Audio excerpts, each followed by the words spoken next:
সূরাতুল হুজুরাত সূরাতুল হুজুরাতের 15 নম্বর আয়াতে কারিমা তেলাওয়াত করেছি। আয়াতে আল্লাহ তাআলা মুমিনদের কিছু বৈশিষ্ট্য আলোচনা করেছেন। আজকে আপনাদের সামনের আলোচনার বিষয়বস্তু মুমিনদের গুরুত্বপূর্ণ কিছু বৈশিষ্ট্য। এটা আজকের আলোচনার শিরোনাম। মুমিনদের কিছু গুরুত্বপূর্ণ নির্বাচিত কিছু বৈশিষ্ট্য। সূরা হুজুরাতের 15 নম্বর আয়াতে আল্লাহ মুমিনদের দুটি বৈশিষ্ট্যের কথা আলোচনা করেছেন।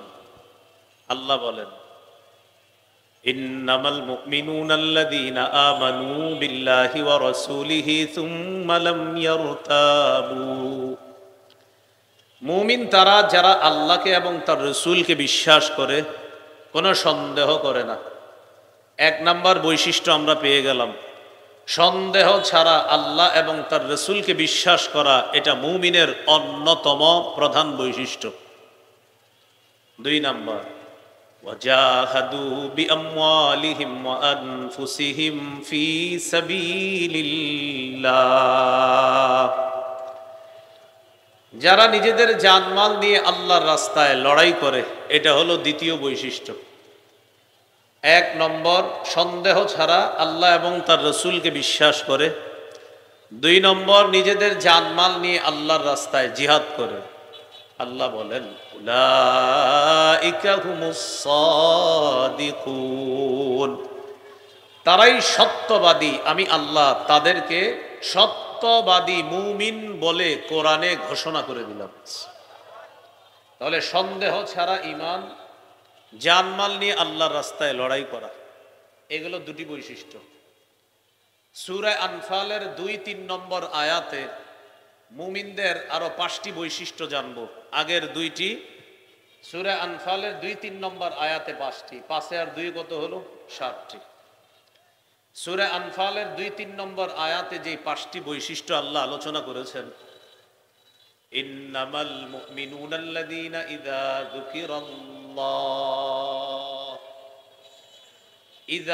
যুকিরাল্লাহু ওয়াজিলাত কুলুবুহুম। মুমিন তারা যাদের সামনে আল্লাহর কথা স্মরণ করা হলে, আলোচনা করা হলে, আল্লাহর জিকির করা হলে তাদের অন্তর কেঁপে ওঠে, অন্তরে ভীতি সঞ্চার হয়, অন্তর কাঁপতে থাকে, আল্লাহর ভয় জাগ্রত হয় তাদের অন্তর। দুই নম্বর, ওয়াইযা তুলিয়াত আলাইহিম আয়াতুহু যাদাতহুম ঈমানা। যাদের সামনে কোরআনের আয়াত তেলাওয়াত করলে এই তেলাওয়াত তাদের ঈমান আরো বাড়ায়া দেয়। আমরা কোরআন তেলাওয়াতের সময় কথা বলি, চারদিকে তাকাই। কোরআন তেলাওয়াত চলা অবস্থায় কথা না বলা, মন দিয়ে শোনা। আজকে একটু আগে এখানে হযরত মাওলানা কারি আমজাদ সাহেব তেলাওয়াত করছিলেন, আমার সাথে কয়েকজন এসে মুসাফা করছে। কাজটি সঠিক হয়নি। ওই সময় কোরআন তেলাওয়াত শোনা, মুসাফার প্রয়োজন নেই তখন। তাহলে এই আয়াতের দ্বিতীয় বৈশিষ্ট্য, কোরআনের তেলাওয়াত করলে তেলাওয়াত তাদের ঈমান বাড়ায়া দেয়। তো তেলাওয়াতের সময় আমরা দুনিয়ার সব কাজ করি, ঈমান কোথায় বাড়লো? 3 নাম্বার, ওয়া আলা রাব্বিহিম ইয়াতাওয়াক্কালুন। যারা তাদের রবের উপর ভরসা করে। রবের উপর ভরসা কাকে বলে? সাহাবী রাসূলুল্লাহ সাল্লাল্লাহু আলাইহি সাল্লামকে জিজ্ঞাসা করলেন, ওগো আল্লাহর রাসূল, আমরা আমাদের বাহনগুলা মাঠের মধ্যে ঘাস খাওয়ার জন্য ছেড়ে দেই, আল্লাহর উপর ভরসা করি। তাদেরকে আমরা বাঁধন খুলে দিয়ে ছেড়ে দেই, তারা ইচ্ছা মতো ঘাস খাবে, আবার আমাদের কাছে চলে আসবে। আল্লাহর উপর ভরসা আছে, আল্লাহ নিয়ে আসবে। নবীজি বলেন, এটাকে তাওয়াক্কুল বলে না, এটাকে ভরসা বলে না। তাওয়াক্কুল বা ভরসা বলে তুমি মানুষ হিসাবে যথাসাধ্য চেষ্টা করবা। যেমন গরু, ঘরে গরু বাঁধবেন, বাঁধার পর আয়াতুল কুরসি পরে দরজা বন্ধ করবেন, এরপর বলবেন আল্লাহ ভরসা, আমার গরুর কিচ্ছু হবে না, এটাকে তাওয়াক্কুল বলে। গরুর ঘরে গরু রাখলেন আর দরজা খোলা রেখে বললেন কোনো সমস্যা নাই, আল্লাহ ভরসা, চুরি হবে না, এটাকে তাওয়াক্কুল বলে না। ইমাম সাহেবের কাছে দোয়া চাইলেন, আমার যেন আগামী মাসে 10,000 টাকা হয়। ইমাম সাহেব দোয়া করে কিন্তু টাকা আসে না। ইমাম সাহেবের সাথে সাক্ষাৎ, কি দোয়া করলেন? টাকা তো আসে না। ইমাম সাহেব বললেন, আপনি 1 মাস কি করছেন? ঘরে বসেছিলাম। ও আচ্ছা, ঘরে বসছেন, আর আপনি দোয়া করবেন আর আল্লাহ টাকা পকেটে দিয়ে দিবে, এটাই তো তাওয়াক্কুল করছি আল্লাহর উপর। এটাকে তাওয়াক্কুল বলে না। মানুষ হিসাবে আপনি চেষ্টা করবেন আর আল্লাহ তাআলা আপনাকে ওই চেষ্টার প্রতিদান দান করবে, এটাকে বলা হয় তাওয়াক্কুল, এটাকে বলা হয় ভরসা। তাহলে সূরা আনফালের 2 নম্বর আয়াতে আল্লাহ বলেন, মুমিনের 1 নম্বর গুণ হলো যাদের সামনে আল্লাহর জিকির করা হলে তাদের অন্তর কাঁপতে থাকে, ভয়ে তাদের অন্তরে কম্পন সৃষ্টি হয়।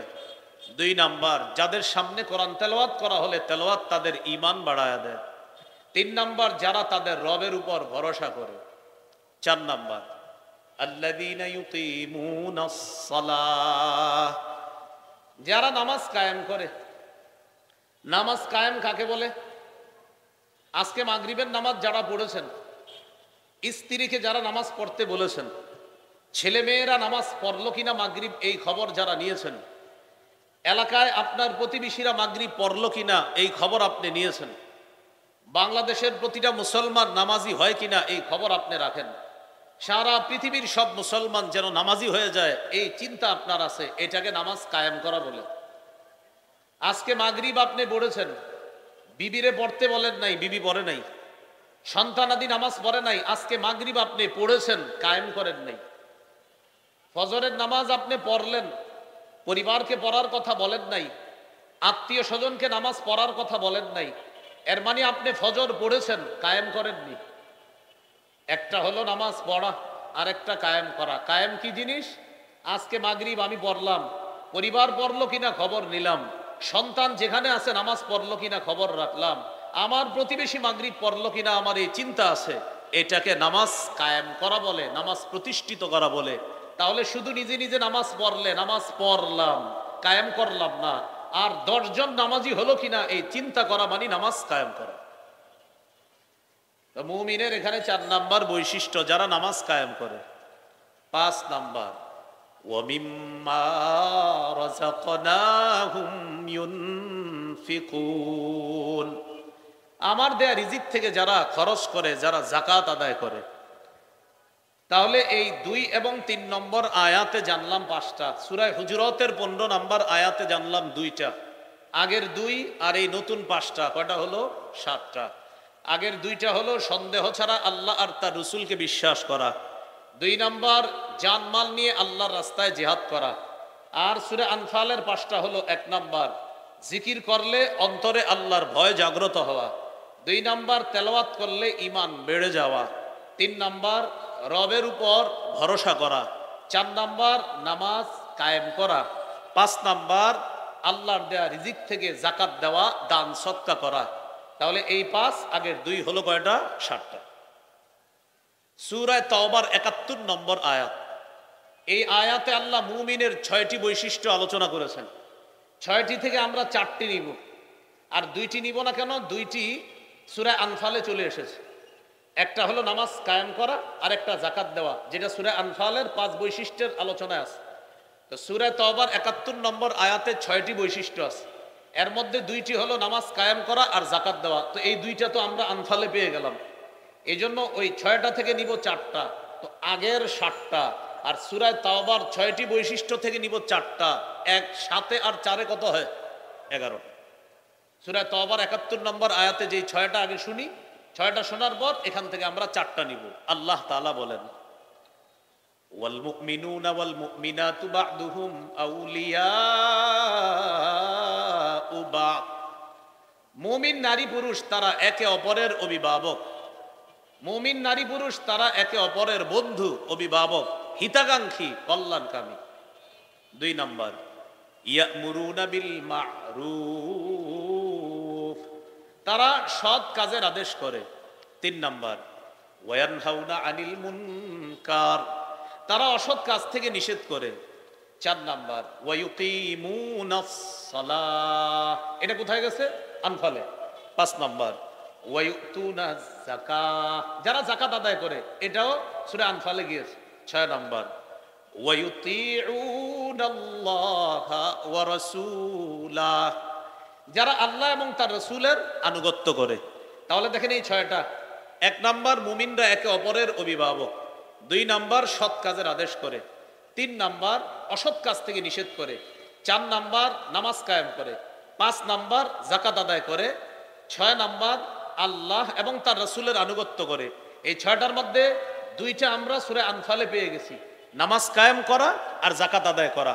তাহলে এই 2টা যদি আমরা সূরা আনফালে যেহেতু পেয়ে গিয়েছি, এখন এই সূরা তাওবার 71 নম্বর আয়াতের 6টা থেকে 4টা নতুন করে আমরা নিব। অভিভাবক, সৎ কাজের আদেশ করা, অসৎ কাজের নিষেধ করা, আল্লাহ এবং তার রসুলের আনুগত্য করা। আগের 7, নতুন 4টা, কয়টা হলো? 11টা বৈশিষ্ট্য হলো। 12 নম্বর বৈশিষ্ট্য, সূরা নূরের 51 নম্বর আয়াত। এই আয়াতের মধ্যে আল্লাহ বলেন, ইন্নামা কানা কাউলাল মুমিনিনা ইযা দুউ ইলাল্লাহি ওয়া রাসূলিহি লিয়াহকুমা বাইনাহুম আইয়াকুলু সামি'না ওয়া আতা'না। মুমিন তাদেরকে যখন আল্লাহ এবং তার রসুলের দিকে আহ্বান করা হয়, মুমিনদেরকে যখন আল্লাহর দিকে আহ্বান করা হয়, উদ্দেশ্য কোরআনের দিকে, রসুলের দিকে যখন আহ্বান করা হয়, উদ্দেশ্য সুন্নাহের দিকে। এবার বুঝেন, কোন মুমিন ঝামেলায় পড়ছে, এই ঝামেলার সংশোধনের জন্য তাকে ডাকা হয়েছে কোরআনের দিকে আর হাদিসের দিকে। সমাধান করে দেওয়ার জন্য ডাকা হয়েছে কোরআনের দিকে, হাদিসের দিকে। ভালো করে বুঝেন। আমরা একটা সমস্যায় পড়ছি, পড়ার পর এই দারুল রাশাদ মাদ্রাসার মুহতামিম সাহেবের কাছে গেলাম সমস্যা নিরসন করার জন্য। তিনি আমাদেরকে বললেন, আমি আপনাদের সমস্যা নিরসন করব 2টা পদ্ধতিতে, হয়তো কোরআন দিয়ে, না হয় হাদিস দিয়ে, অথবা কোরআন হাদিস দিয়ে সমস্যা নিরসন করব। তাহলে আমাদেরকে সমস্যা নিরসন করার জন্য আহ্বান করা হলো কোরআনের দিকে, হাদিসের দিকে।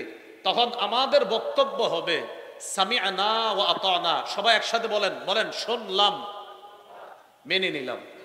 আবার শুনলাম, মেনে নিলাম।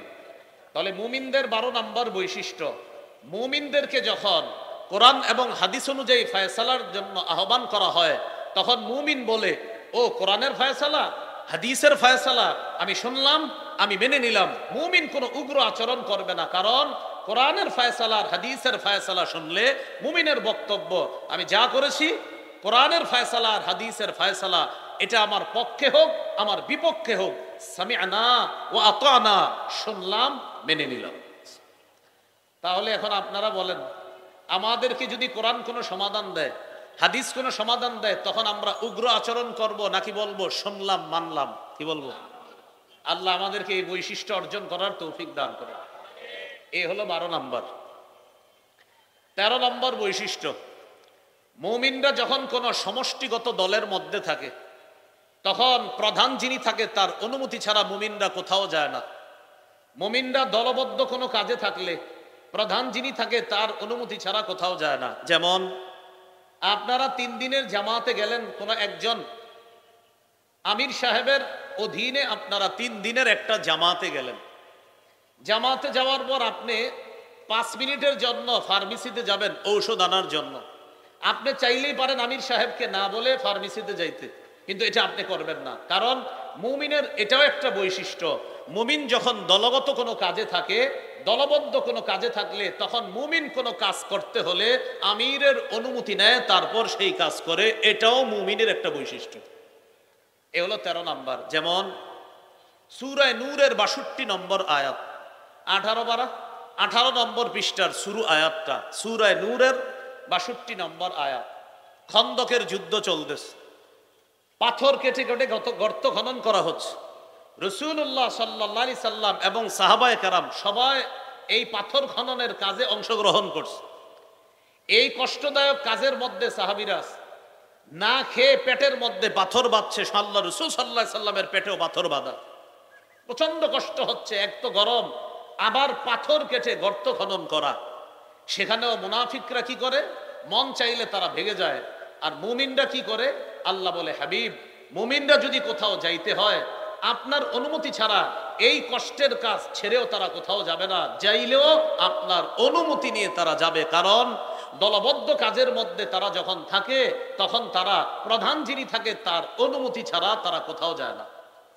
যেমন আল্লাহ বলেন, ইন্নামাল মুমিনুনা আল্লাযীনা আমানু বিল্লাহি ওয়া রাসূলিহি ওয়া ইযা কানু মাআহু আলা আমরিন জামি' লাম ইয়াযহাবু হাত্তা ইস্তাযিনুহ। প্রকৃত মুমিন তারা যারা আল্লাহকে আর তার রাসূলকে বিশ্বাস করে, যারা নবীর সাথে দলবদ্ধ কোনো কাজের মধ্যে থাকলে, সমষ্টিগত কোনো কাজের মধ্যে থাকলে নবীর অনুমতি ছাড়া লাম ইয়াযহাবু হাত্তা ইস্তাযিনু, নবীর কাছে অনুমতি ছাড়া তারা কোথাও যায় না। তাহলে মুমিনের 13 নম্বর বৈশিষ্ট্য, সমষ্টিগত কোনো কাজের মধ্যে থাকলে তাদের দায়িত্বশীল প্রধান যিনি থাকে তার অনুমতি ছাড়া মুমিন কোথাও যায় না। এটা মুমিনের 13 নম্বর বৈশিষ্ট্য। মুমিনের 14 নম্বর বৈশিষ্ট্য। আর এই 14 নম্বর বৈশিষ্ট্যটা বলার জন্য আমি লম্বা আলোচনাটা টানলাম। এই 14 নম্বর বৈশিষ্ট্যটা খুব গুরুত্ব দিয়ে শোনেন।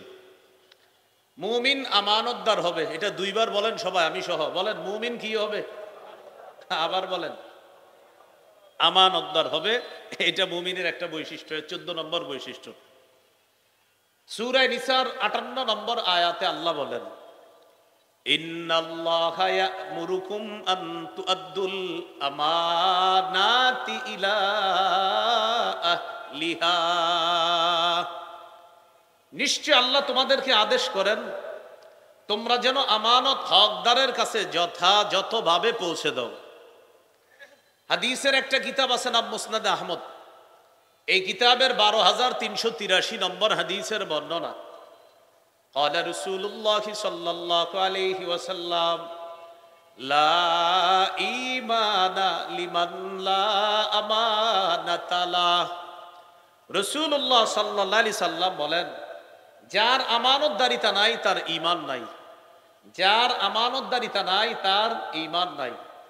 তাহলে আমানতদারিতা মুমিনের অন্যতম একটা প্রধান বৈশিষ্ট্য।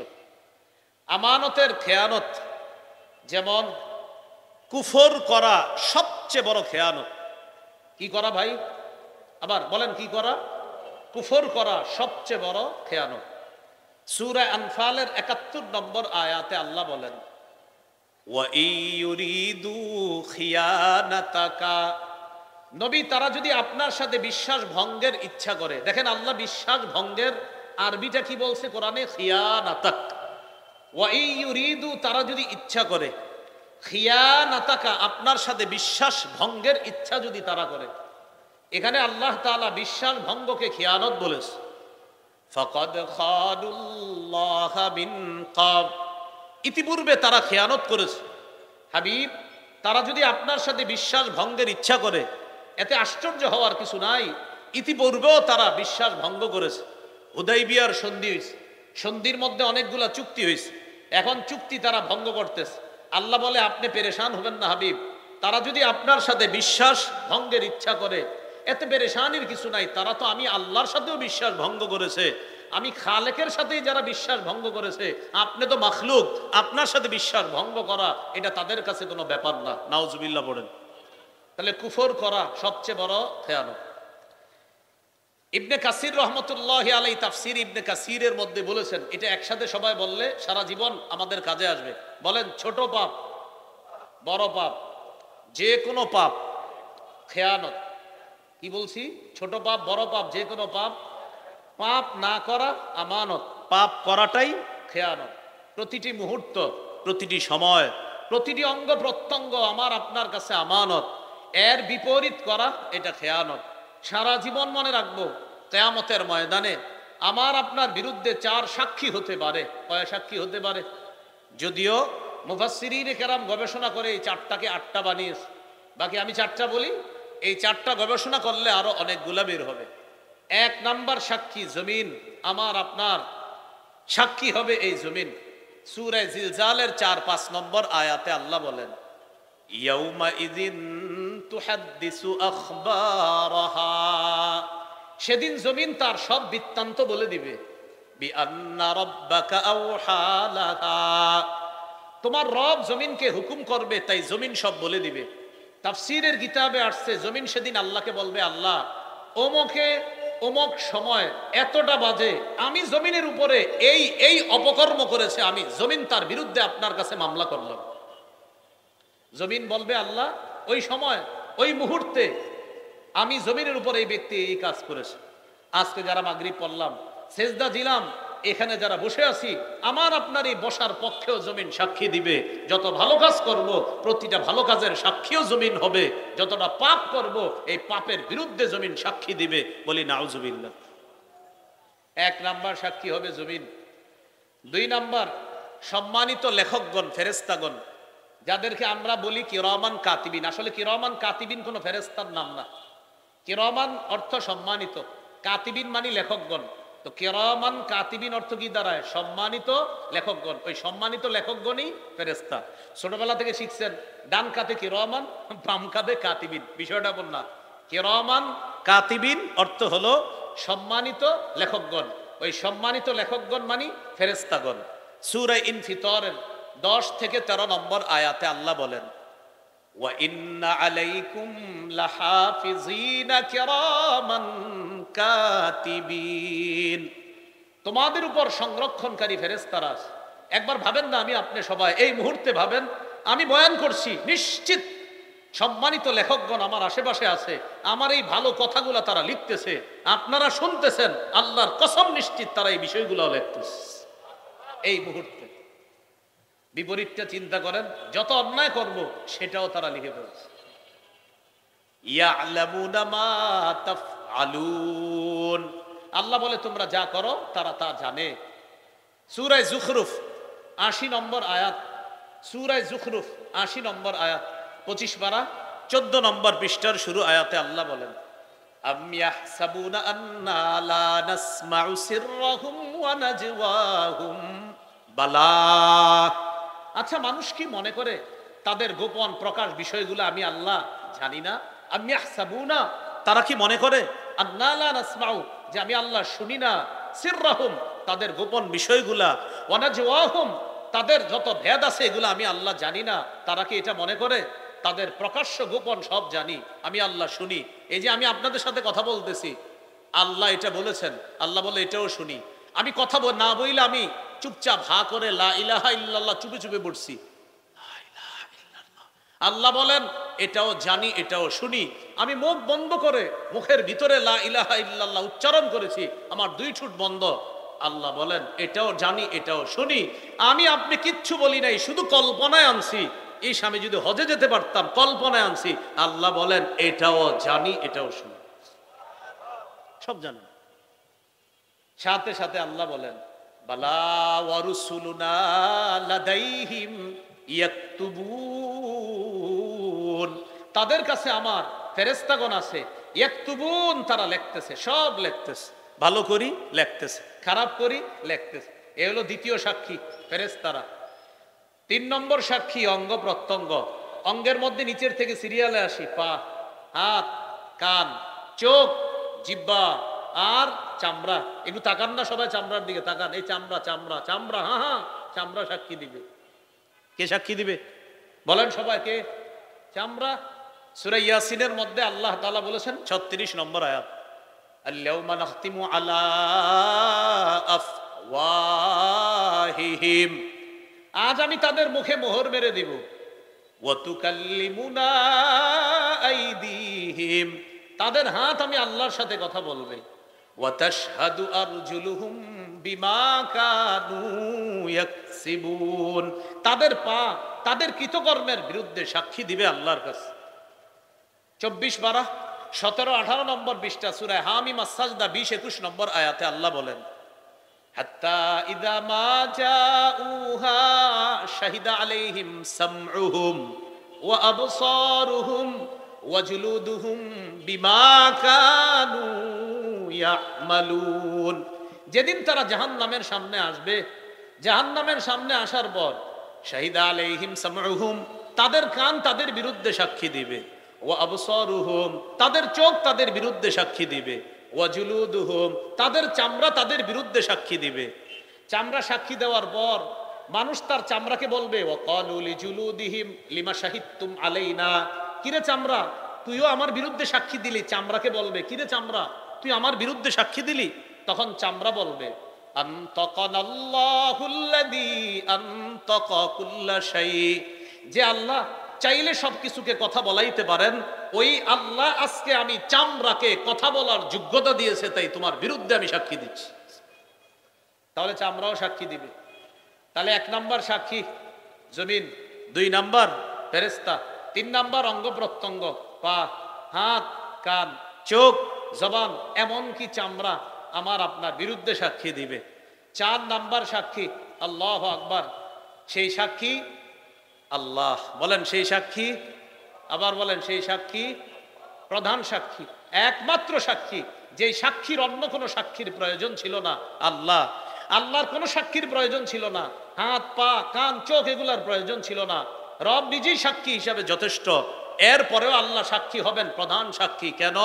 যে বান্দা আমি তোমাকে সবকিছু দেখাই, নিয়মতান্ত্রিক ভাবে তোমার সাক্ষীগুলো আমি উপস্থাপন করেছি, এগুলা সাক্ষী না দিলেও প্রয়োজন ছিল না। আমি আল্লাহ তো জানি তুমি কি করেছো না করেছো, এরপরেও নিয়ম হিসাবে আমি তোমার হাত, তোমার পা, তোমার অঙ্গ প্রত্যঙ্গ জমিন থেকে আমি সাক্ষী নিছি শুধু নিয়ম রক্ষা করার জন্য।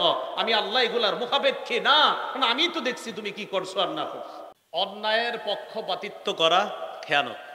প্রিয় মুসলমান ভাইয়েরা, আমাদের দেশের সামনে একটা সময় আসতেছে, আপনি বুঝে শুনে পক্ষ অবলম্বন করবেন। আপনি কাকে সমর্থন করতেছেন, কার সাপোর্ট করতেছেন, এটা আল্লাহ দেখতেছে।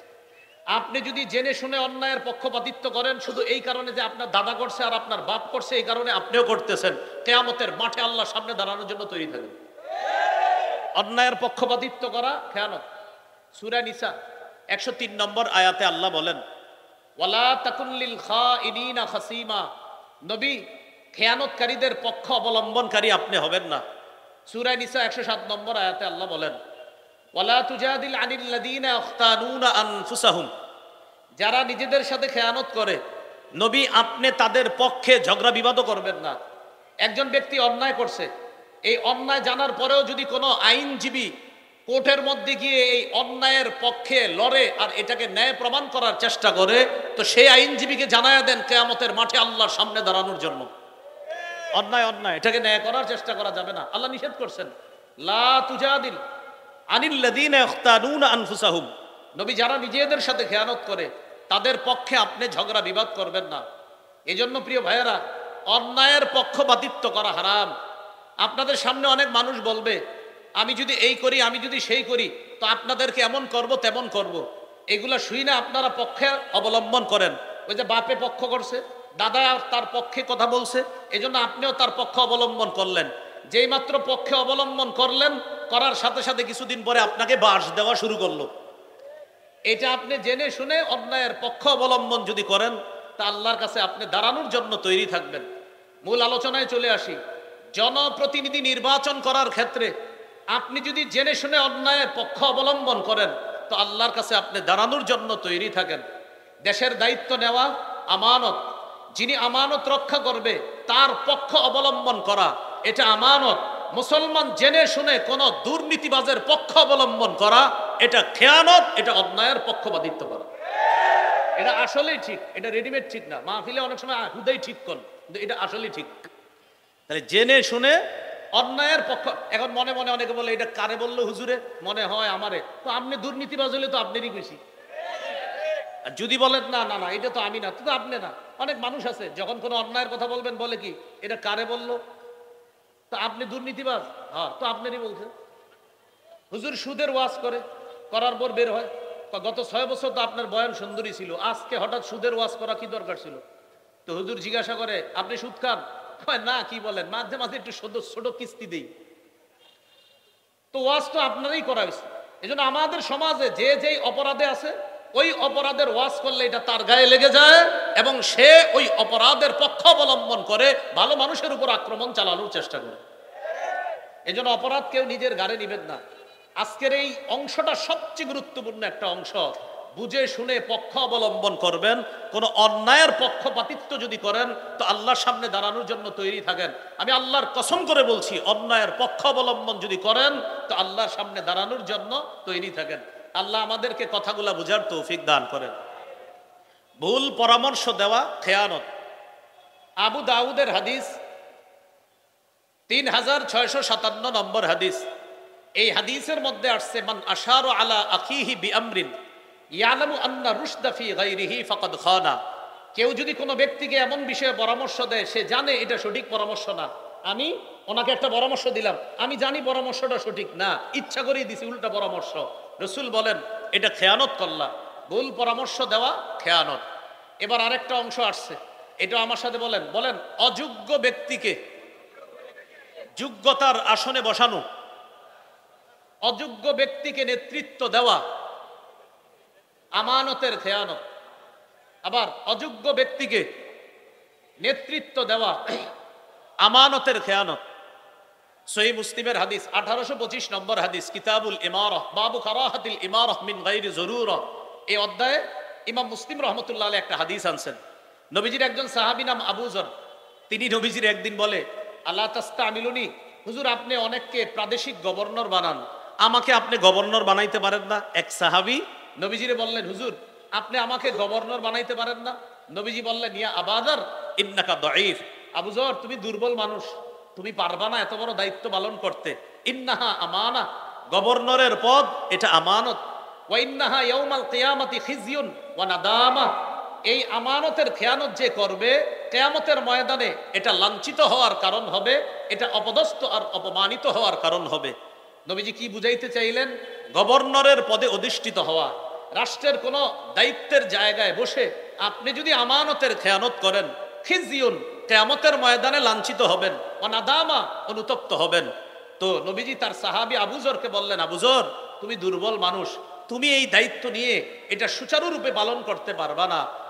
ইল্লা মান আখাযাহা বিহাক্কিহা ওয়া আদ্দাল্লাযী আলাইহি ফিহা, যেই ব্যক্তি দেশের দায়িত্ব নেওয়ার পর আমানত যথাযথভাবে পালন করতে পারবে, রাস্তা করে দেওয়ার কথা বলে, রডের কথা বলে যারা রডই দিবে, বাঁশ না দিবে, এই ব্যক্তি কিয়ামতের ময়দানে লাঞ্ছিত হবে না, বরং আরশের ছায়াতলে 7 ব্যক্তিকে আল্লাহ জায়গা দিবে, এর মধ্যে এই ব্যক্তিকেও আল্লাহ অন্তর্ভুক্ত করবে। তাহলে কি শিখলাম? গভর্নরের দায়িত্ব, দেশের দায়িত্ব, এলাকার দায়িত্ব, ওয়ার্ডের দায়িত্ব, এগুলো আমানত। এই দায়িত্বের যদি একটু উল্টাপাল্টা হয়, কিয়ামতের ময়দানে লাঞ্ছিত হতে হবে, অপমানিত হতে হবে। আল্লাহ হেফাজত করেন। মিথ্যা কথা বলা এটা খেয়ানত। রাসূলুল্লাহ সাল্লাল্লাহু আলাইহি সাল্লাম বলেন, কাবুরাত খিয়ানাতান তুহাদ্দিসু হাদিসান হুয়া লাকা মুসাদ্দিকুন ওয়া আনতা বিহি কাযিব। মন দিয়ে শুনেন, নবীজি বলেন এটা কত বড় খেয়ানত। তুমি মানুষের সামনে যা বলতেছো, মানুষ ভাবতেছে হ্যাঁ এটাই সত্য কথা, কিন্তু তুমি জানো এটা মিথ্যা কথা। আবার দেখেন নবী বলেন এটা কত বড় খেয়ানত, তুমি যা বলতেছো মানুষ মনে করে এটাই সত্যি কথা, কিন্তু আসলে এটা মিথ্যা কথা। আল্লাহ নবী বলেন এটা অনেক বড় খেয়ানত। যেমন আমি আপনাদের সামনে বৈশা বলতেছি আমি এই, আমি সেই, আমি এটা করেছি, আমি সেটা করেছি, আমি এই করব, আমি সেই করব। গতবার আমাকে আপনারা পান নাই, এজন্য আপনারা অনেক সমস্যায় ছিলেন, এগুলো আপনাদেরকে বুঝাইতেছি, আপনারা এমন করতেছেন, মাথা নাড়াইতেছেন, হ হ হ আসলে ঠিক, আসলে ঠিক। না আমি মনে মনে জানি এখন খালি আপনাদেরকে বুঝাইতেছি আসলে ঠিক, একটু পরে বুঝামো আসলে কোনটা। তো নবী বলেন তুমি এমন কথা মানুষকে বলো আর মানুষ মাথা নাড়ায় বুঝায় যে তুমি সত্য বলতেছো, কিন্তু তুমি জানো যে তুমি মিথ্যা বলতেছো। নবী বলেন এটা কত বড় খেয়ানত, তুমি যে মানুষকে বলো যেটা মানুষ মনে করে সত্য, আসলে তুমি বলতেছো মিথ্যা কথা। তাহলে এটা সবচেয়ে বড় একটা খেয়ানত। স্বামী স্ত্রীর গোপন কথা বাহিরে বলা এটা খেয়ানত। সহিহ মুসলিমের হাদিস 1437 নম্বর হাদিস, রাসূলুল্লাহ সাল্লাল্লাহু আলাইহি সাল্লাম বলেন ইন্না মিন আ'যামিল আমানাহ ইয়াউমাল কিয়ামাহ আর রাজুল ইউগজি ইলাল মারআ ওয়া তুগজি ইলাইহি।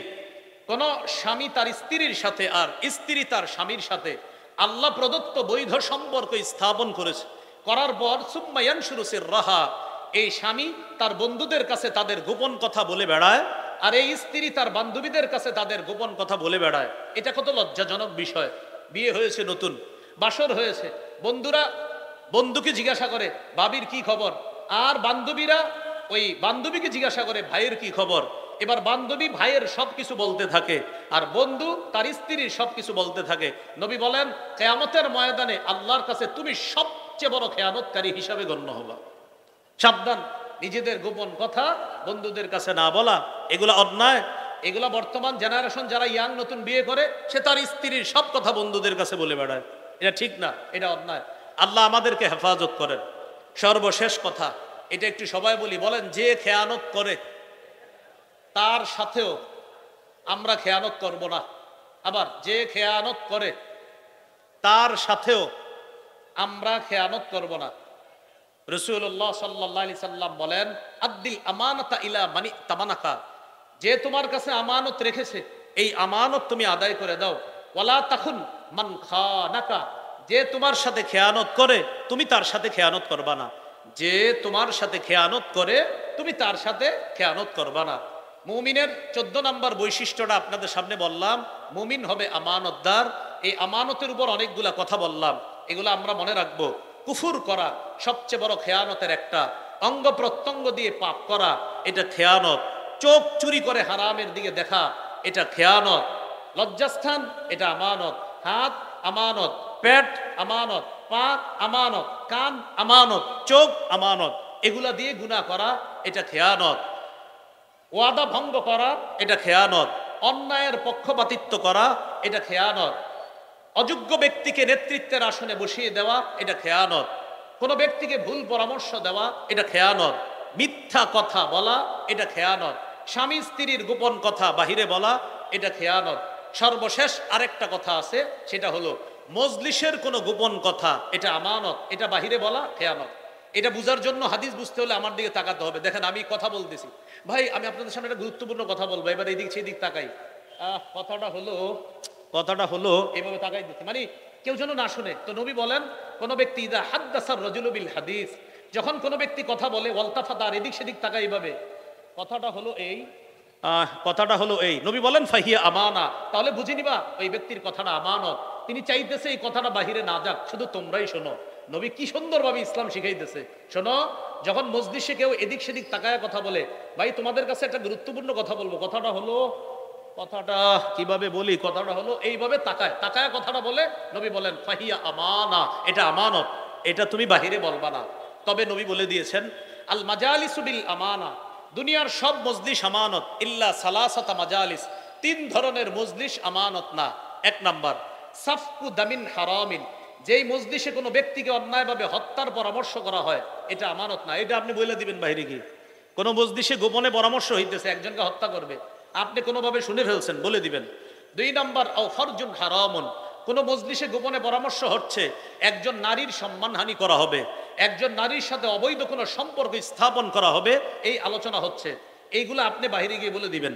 3 নাম্বার আও ইকতিতাউ মালিন বিগাইরি হাক্কিন, মজলিসে গোপনে পরামর্শ হচ্ছে ডাকাতি করবে, ছিনতাই করবে, চুরি করবে, আলোচনা হইতেছে, শোনো ডাকাতিটা এইভাবে করব, তুমি ওই মাথায় থাকবা, আমি ওই মাথায়, অমুকে ওই মাথায়, এইভাবে ডাকাতির প্ল্যান হচ্ছে, আপনি এটা শুনে ফেলছেন। নবী বলেন এটা আমানত না, এটা তুমি বাহিরে গিয়ে বলে দিবা।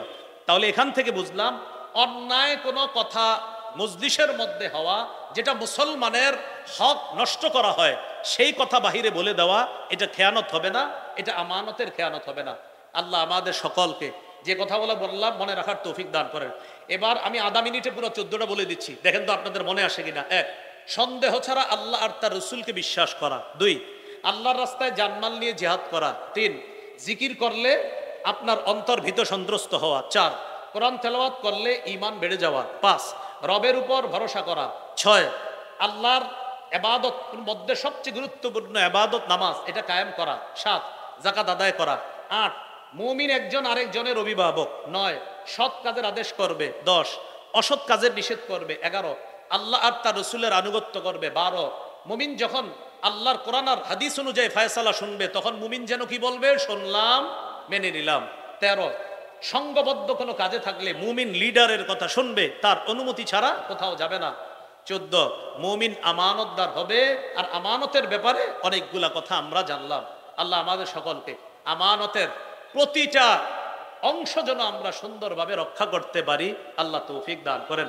এক ভাই একটা ঘোষণা দিতে বলছে, আমার একটা সংকলন আছে মিম্বরের আমানত, এক ভাই এখানে নিয়ে আসছে 1 থেকে 10 খণ্ড কিতাব, আমানতের অংশগুলা যে কোনো একটা খণ্ডে আছে, এই মুহূর্তে আমার মনে পড়তেছে না কোন খণ্ডে, সম্ভবত তৃতীয় খণ্ডে হবে আমানতের অংশের আলোচনাটা, সম্ভবত মিম্বরের আমানত 1 থেকে 10 খণ্ড।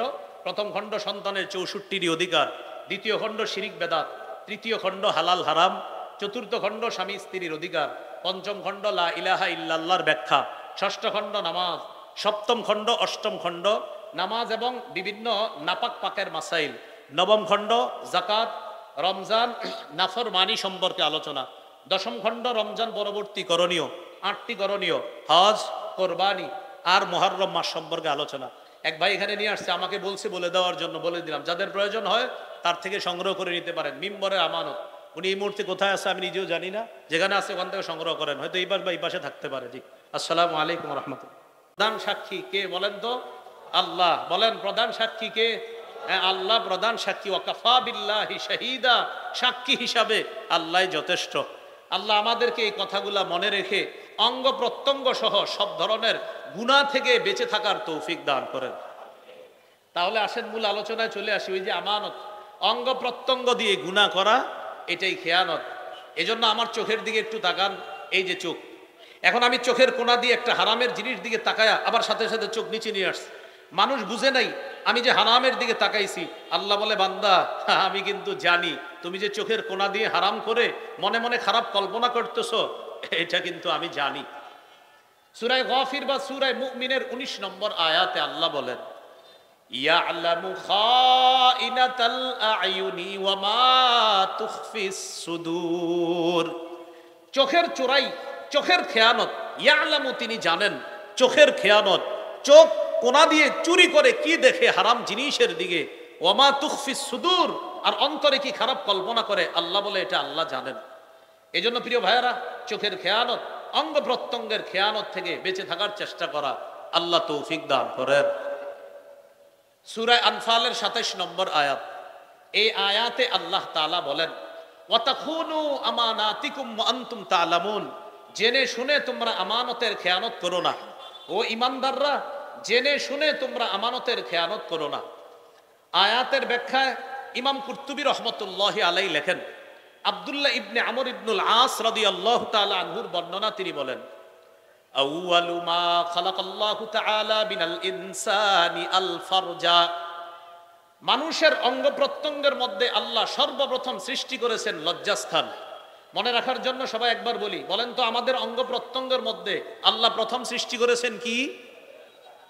লজ্জাস্থান। সৃষ্টি করার পর আল্লাহ বলেছেন, হাজিহি আমানাতুন ইস্তাউদাতুকাহা, ও আদম সন্তান, এই লজ্জাস্থান তোমার কাছে আমানত রাখলাম, গচ্ছিত রাখলাম, এই অঙ্গটা তুমি আমানত হিসাবে রাখবা। ফালা তালবাসহা ইল্লা বিহাক্কিন, এই আমানতের তুমি খেয়ানত করবা না।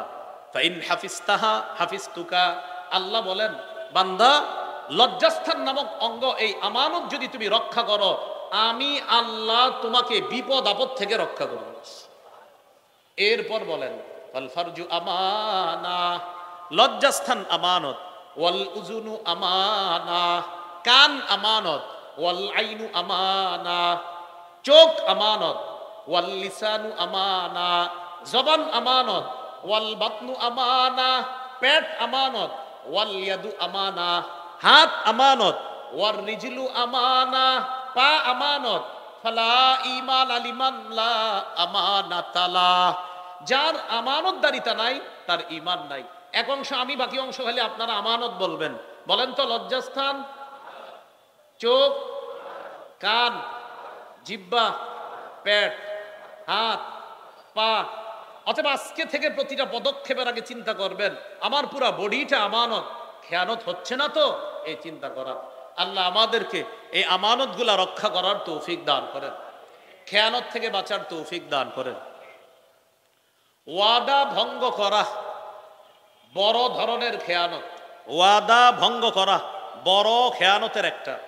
সূরা মাইদার 13 নম্বর আয়াতে আল্লাহ বলেন, ফাবিমা নাকদিহিম মিসাকাহুম লাআন্নাহুম ওয়াজআলনা কুলুবাহুম কাসিয়া, ইহুদিরা ওয়াদা ভঙ্গ করার কারণে আমি তাদেরকে আমার রহমত থেকে বঞ্চিত করলাম। লাআন্নাহুম এর শাব্দিক অর্থ হলো আমি আল্লাহ তাদেরকে অভিসম্পাত করলাম। আল্লাহ অভিশাপ করার অর্থ হলো রহমত থেকে বঞ্চিত করা। আল্লাহ বলেন তারা ওয়াদা ভঙ্গ করার কারণে আমি তাদেরকে আমার রহমত থেকে বঞ্চিত করলাম। ওয়াজআলনা কুলুবাহুম কাসিয়া, আমি আল্লাহ তাদের অন্তরগুলা শক্ত করে দিলাম। ইউহাররিফুনাল কালিমা আম মাওয়াদিহি ওয়া নাসু হাজ্জাম মিম্মা যুক্কিরু বি, ইহুদিরা তাওরাতের সঠিক বিষয়গুলা আপন জায়গা থেকে সরায়া দেয়। তারা তাওরাতের সঠিক বিষয়গুলা আপন জায়গা থেকে সরায়া তারা বিকৃত করে দেয়। আল্লাহ বলেন এই বিকৃত করাটা এটা ওয়াদা খেলাফ করা, এই জন্য আমি আল্লাহ তাদেরকে রহমত থেকে বঞ্চিত করলাম। ওয়ানাসু হাজ্জাম মিম্মা যুক্কিরু বি, তাদেরকে যে উপদেশ দেওয়া হয়েছে এই উপদেশ তারা ভুলে যাওয়ার কারণে আমি আল্লাহ তাদেরকে অভিসম্পাত করলাম, তাদেরকে রহমত থেকে বঞ্চিত করলাম। বর্তমানে আমাদের মুসলমানদের ধর্মীয় গ্রন্থের নাম কোরআন, এই কোরআনের অপব্যাখ্যা হয়। এই কোরআনের অপব্যাখ্যা সংসদের মতো পবিত্র জায়গায় দাঁড়ায়ও করা হয়। সেখানে দাঁড়া নিজের পক্ষে সাফাই গাওয়ার জন্য বলে আমার সন্তান আহলে কিতাব কি বিয়ে করছে। আহলে কিতাব একটা বিষয় আছে, কিন্তু আহলে কিতাব কি জিনিস এটা তো বুঝতে হবে আলেমদের থেকে। সংসদের মতো পবিত্র জায়গায় দাঁড়ায়া আহলে কিতাব শব্দটা বইলা, বাক্য বইলা সরাসরি কোরআনের অপব্যাখ্যা করে। আল্লাহ বলেন ইহুদিরা তাওরাত বিকৃত করার কারণে আমি তাদেরকে রহমত থেকে বঞ্চিত করলাম। মুসলমানদের মধ্যেও কিছু মুসলমান শুধুমাত্র নিজের ভয়ঙ্কর একটা চরিত্রকে প্রতিষ্ঠিত করার জন্য প্রয়োজনে কোরআনও যদি বিকৃত করতে হয়, কোরআন বিকৃত করতেও ইতস্তবোধ করে না, শুধু নিজের খারাপ অবস্থা টিকিয়ে রাখার জন্য। এটা অন্যায়। আল্লাহ তাআলা কিন্তু রহমত থেকে বঞ্চিত করেন। সূরা মাইদা 13 নম্বর আয়াত। এরপরে আল্লাহ কি বলে দেখেন, ওয়ালা তাজালু তাত্তালিউ আলা খাইনাতিম মিনহুম ইল্লা কালিলাম মিনহুম। আল্লাহ তাআলা বলেন নবী ভবিষ্যতে আপনি কিছু ইহুদি ছাড়া বেশিরভাগ ইহুদিদের থেকে খেয়ানত দেখতেই থাকবেন। আজও পর্যন্ত ইহুদিরা খেয়ানত করে। 2-4 দিন মাইর খাইলে তখন বলে উই আর সরি, আমরা দুঃখিত, ফিলিস্তিনিরা আমগরে মাফ করে দাও। এই মাফ করে দেওয়ার আবার 2 দিন পরেই দেখা যায় তারা তাদের যেই ভয়ঙ্কর চরিত্রটা এটা আবার তারা প্রকাশ করা শুরু করে। আবার যখন মাইর খায় আবার তারা বলে ভুল হয়েছে, অন্যায় হয়েছে, আমাদেরকে ক্ষমা করে দাও। তো আল্লাহ বলে দিয়েছেন নবী ইহুদিদের খেয়ানত আপনি ভবিষ্যতে দেখতেই থাকবেন, আপনি দেখতেই থাকবেন। এটা আল্লাহ নবীকে বলছে। আর আমরা যারা শেষ উম্মত আমরা এখনো দেখতেছি ইহুদিরা প্রতিনিয়ত ওয়াদা ভঙ্গ করে যাচ্ছে। হঠাৎ একটা ওয়াদা করে, এই ওয়াদা আবার তারা ভঙ্গ করে। শান্তি চুক্তির ওয়াদা করে, আবার এই ওয়াদা তারা ভঙ্গ করে। এই ওয়াদা ভঙ্গ যে করবে তারা, এটা আল্লাহ বলে দিছে যে এটা তারা করতেই থাকবে। কবে? দাজ্জালের দলে যোগ না দেওয়ার আগ পর্যন্ত ওদের এই ওয়াদা ভঙ্গর খেলা চলতেই থাকবে। ওরা কার দলে যোগ দিবে বলেন তো? দাজ্জালের দলে তারা যোগ দিবে। দাজ্জালের পক্ষ হয়ে তারা লড়াই করবে মুসলমানের বিরুদ্ধে। এই হলো ওয়াদা ভঙ্গ করা, এটা চরম একটা খেয়ানত। আল্লাহ আমাদের সকল মুমিন যারা ওয়াদা রক্ষা করার তৌফিক দান করেন। এবার যে কথাটা আপনাদের সাথে বলবো এটা তো সারা জীবন মনে রাখবেন, স্বপ্নেও মনে রাখবেন। বলেন অন্যায়ের পক্ষপাতিত্ব করা খেয়ানত। এটা আমি সহ সবাই 3 বার বলেন, অন্যায়ের পক্ষপাতিত্ব করা খেয়ানত।